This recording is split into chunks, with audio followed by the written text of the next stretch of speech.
Terceiros e o efeito de primazia. Palavras não podem mudar a realidade, mas podem mudar a maneira como as pessoas percebem a realidade. Palavras criam filtros através dos quais as pessoas enxergam o mundo. Uma única palavra pode fazer a diferença entre gostar ou não de alguém.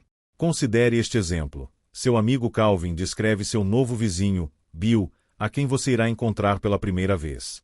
Calvin diz: seu novo vizinho, Bill, não é muito confiável. De fato, quando você o cumprimentar, verifique depois seus dedos para ter certeza de que ele não roubou nenhum. Como você enxergará Bill quando você o encontrar pela primeira vez?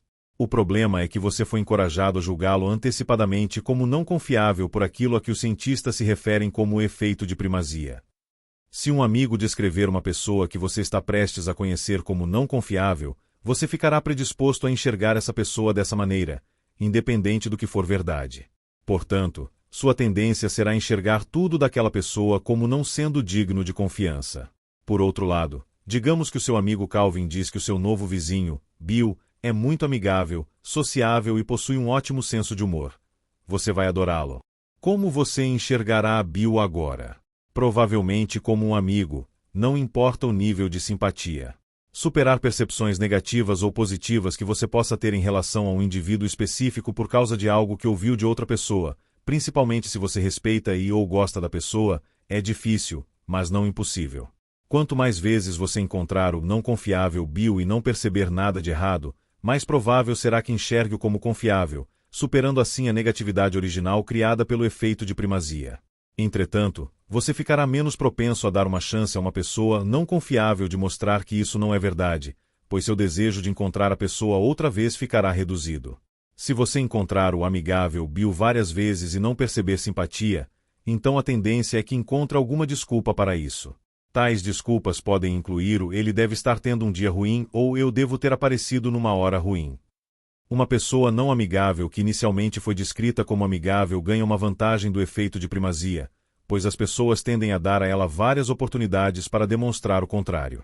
É precisamente por causa do poder do efeito de primazia que nós podemos usá-lo como uma ferramenta para moldar amizades ou fazer as pessoas nos enxergarem do jeito que queremos. O que você faz com o efeito de primazia é enviar uma mensagem que irá predispor alguém a enxergar outra pessoa da maneira que você quer que ela seja percebida. Tirando proveito do efeito de primazia. Eu frequentemente empregava o efeito de primazia durante interrogatórios de pessoas suspeitas de cometerem crimes. Lembro de um caso onde estávamos interrogando um possível ladrão de bancos. Havia 2 de nós junto com o suspeito na sala de interrogatório. Logo cedo na entrevista, meu parceiro pediu licença e saiu, dizendo que precisava dar um telefonema. Na verdade, sua saída fazia parte de nosso plano, que me permitiu ficar sozinho com o suspeito para falar com ele em particular. Eu disse a ele: você tem sorte de ter meu parceiro cuidando do caso. Ele é honesto e justo. Ouvirá o seu lado da história sem preconceito nenhum. E então eu me recostei, esperando meu parceiro voltar. Alguns momentos depois, ainda sozinho, acrescentei: acontece que para ele é fácil ser justo. O cara é um detector de mentiras em forma de pessoa. Não sei como consegue, mas ele sabe quando alguém está mentindo. Não importa qual for o assunto ou quem esteja falando, ele consegue dizer se alguém está sendo desonesto. O que fiz com esse último comentário foi criar um filtro através do qual eu queria que o suspeito enxergasse meu parceiro. Empreguei o efeito de primazia para moldar a avaliação das suas habilidades. Quando meu parceiro voltou, ele já sabia que deveria permanecer em silêncio até que eu perguntasse ao suspeito se ele havia roubado o banco. Se o homem negasse, meu parceiro deveria olhar para ele com uma expressão de incredulidade. Então, o que aconteceu? Eu perguntei: você roubou o banco? E ele respondeu que não. Meu parceiro reagiu exclamando: o quê? Com um olhar cético. Então, e juro que isso é verdade, o suspeito bateu na mesa e disse: caramba, ele é mesmo bom. E depois confessou o crime. Fique atento ao efeito de primazia afetando seu próprio comportamento. Usar o efeito de primazia é uma ótima ideia quando você quer influenciar os outros, mas tenha cuidado, pois essa é uma faca de 2 gumes. Se não estiver atento, esse efeito pode ser prejudicial ao seu próprio comportamento em relação aos outros, levando a crenças imprecisas e enganosas. Nos meus primeiros dias como agente do FBI, fui vítima do efeito de primazia. Fui destacado para interrogar um suspeito que, como informou meu colega, havia sequestrado uma garota de 4 anos. Antes de falar com o suspeito, meus pensamentos já haviam passado por um filtro por causa da declaração do meu colega, e quando fiquei cara a cara com ele, minha mente já havia decidido que se tratava do sequestrador. Consequentemente, tudo que o suspeito dizia ou fazia era visto através do meu filtro como uma indicação de culpa, apesar das muitas evidências do contrário. Quanto mais pressão eu colocava sobre o suspeito, mais nervoso se tornava, não porque era o culpado, mas porque eu não acreditava nele e ele pensava que seria preso por algo que não fez. Quanto mais nervoso ele ficava, mais reforçava minha crença inicial de que era o sequestrador, e mais pressão eu aplicava. Não foi surpresa quando o interrogatório fugiu do controle. No final, fiquei constrangido quando apanharam o sequestrador real. Na próxima vez que você conduzir uma entrevista, conhecer um novo colega ou comprar um novo produto, pense em como formou sua opinião sobre a pessoa ou o produto. As chances são grandes de que suas opiniões tenham sido formadas por primazia. A aceitação de funcionários que se transferem de um escritório para outro muitas vezes depende de sua reputação. Assim como você se convence de que a nova marca de creme dental que comprou deve ser boa porque 4 de 5 dentistas a recomendam. O efeito de primazia é poderoso. Use-o sabiamente. Pedindo um favor. O bom e velho Benjamin Franklin, o cara na cédula de $100, notou que se pedisse um favor para um colega, esse colega passava a gostar mais dele do que se não tivesse feito o pedido.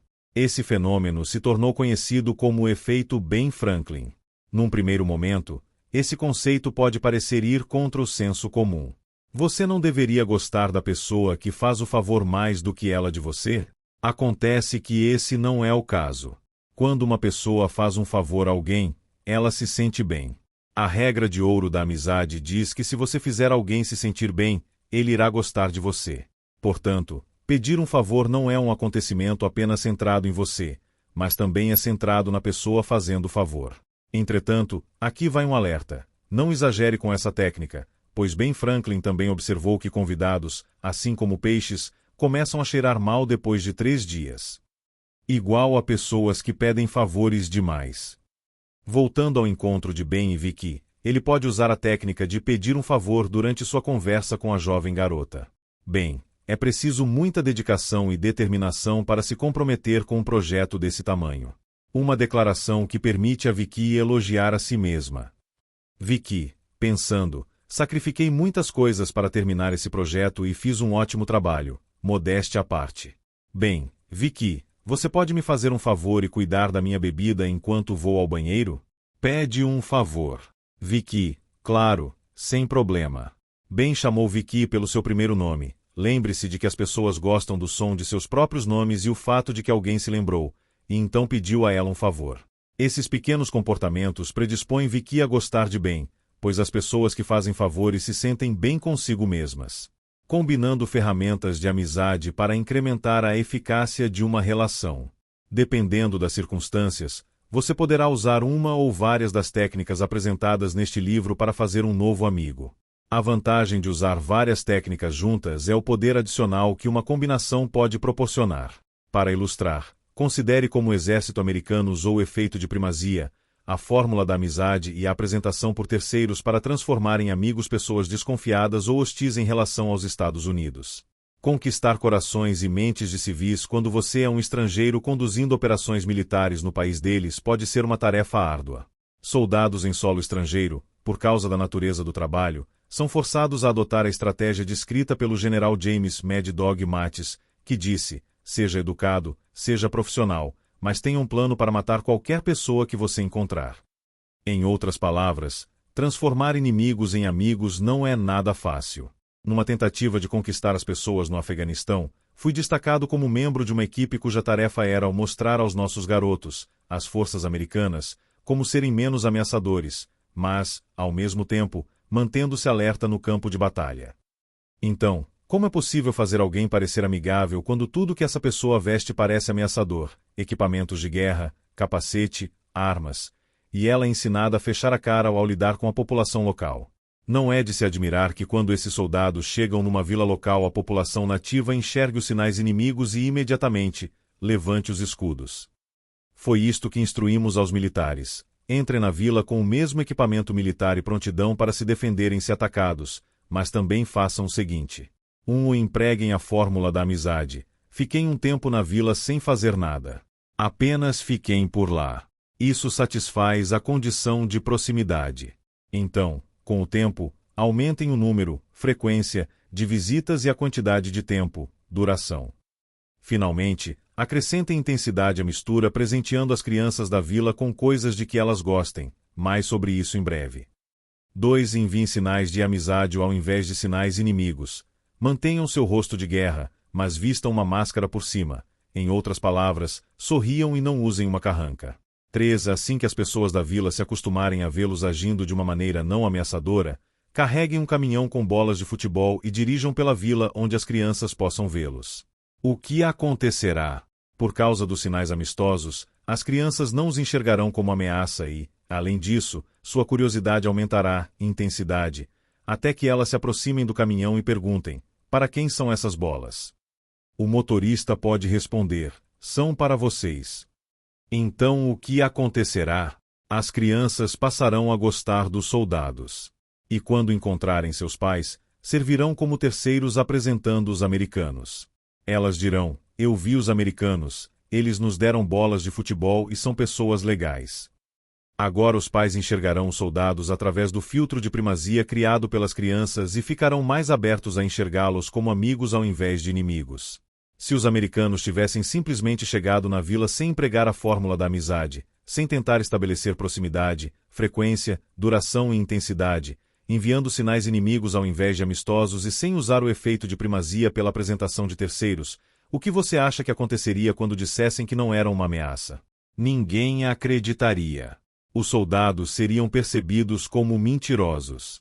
É impressionante como é fácil influenciar o comportamento das pessoas usando essas ferramentas de amizade. Sozinhas ou combinadas, elas permitem fazer as pessoas se sentirem bem consigo mesmas e, por sua vez, as encorajam a fazer você também se sentir bem. Quando emprega a regra de ouro da amizade, você encoraja a reciprocidade. Se você me faz feliz, então eu quero fazer você feliz. Mesmo em encontros únicos, quando interage com uma pessoa que provavelmente nunca mais encontrará, você pode testemunhar a reciprocidade em ação.